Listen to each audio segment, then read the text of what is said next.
Namaskar friends, welcome to Illegal Desi, and this is the review for Scars Above.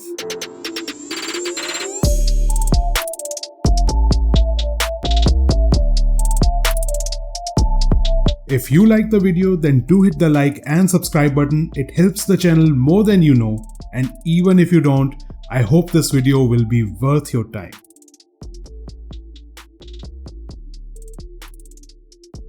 When you start off with the plot, it looks similar to Returnal to an extent. The game starts off showing an unidentified object floating above the earth called the Madhead and a team known as Scars making an attempt to contact it. You play the role of Kate, who's a member of this team. But as you approach the massive mysterious structure, the Madhead begins to draw the ship in, and Kate suddenly wakes up on a dark and swampy new planet. A hologram known as the Apparition soon appears and begins to guide Kate through the hostile mainland. On her trip, she finds audio logs from other crew members which indicate that some time has passed since the crash. The plot has a feel like Returnal to it, but your guide isn't particularly interesting and Kate barely has any personality or any time to build her character, which can make you feel a bit disconnected. Now this is a AA game through and through, and nowhere is it clearer than in the graphics. The face models are okay at best, and Kate's and other NPCs' expression throughout look a bit lifeless. While the game does have its moments when you look around the open areas of the map, and some of the character and bosses are equally impressive, but it has its rough moments. From character ghostings to random appearing and disappearing of objects, to the fact that some of the objects did not get the time and attention they needed to look much better than what it is currently. It's a mixed bag that has its moments, both good and kind of okay, but nothing bad. The gameplay has kind of a Dark Souls meets Returnal feel to it, but it falters in certain aspects. You pick up 4 different types of main weapons as you move along, those being shock, acid, flame, and ice. Each enemy you encounter will have a weakness. You can also attempt to get bonus in certain areas, such as enemies that are in water get a higher shock damage.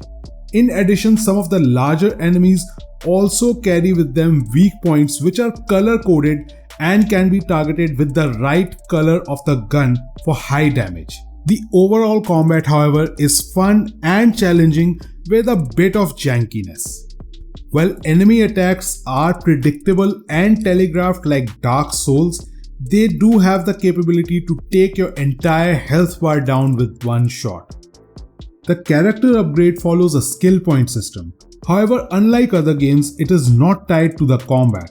You instead rely on obtaining these knowledge cubes and scanning the creatures around you to gain knowledge about the world, which in turn provides you the skill points for upgrading. With respect to the crafting system, it has none. Instead, the minute you find out a particular equipment to craft, it automatically takes you to a machine which will craft this equipment for you, and you will never have to craft it again. Lastly is the save point system. Taking a leaf out of Dark Souls, the game has these pillars which serve as a checkpoint. If you die, you will be resurrected at the nearest save point. But that's not all. The minute you rest at one of these pillars, it will restore your health and some amount of resources, but it will also revive any enemies you kill, with the exception of bosses. This does introduce a certain amount of challenge, especially because you'll be making use of everything you have at your disposal to find the best way forward and just can't hoard resources. The game design also features something linear games love to put out in making you go the long way around first and then find a shortcut for you to move through in case you die at a further stage. To be honest, I wasn't thinking anything of this game when I paid the 2500 rupees to try it. But if I speak from a price to value perspective, Scars Above delivers just exactly what you would have wanted from a AA game. This one for me is a value for money game for the amount they're asking. However, it is not a must-buy title. This one sits in a place where you can pick this up either right now or later depending on your backlog, budget and other things. The best way forward is probably to wait for a sale and pick this up at a later point.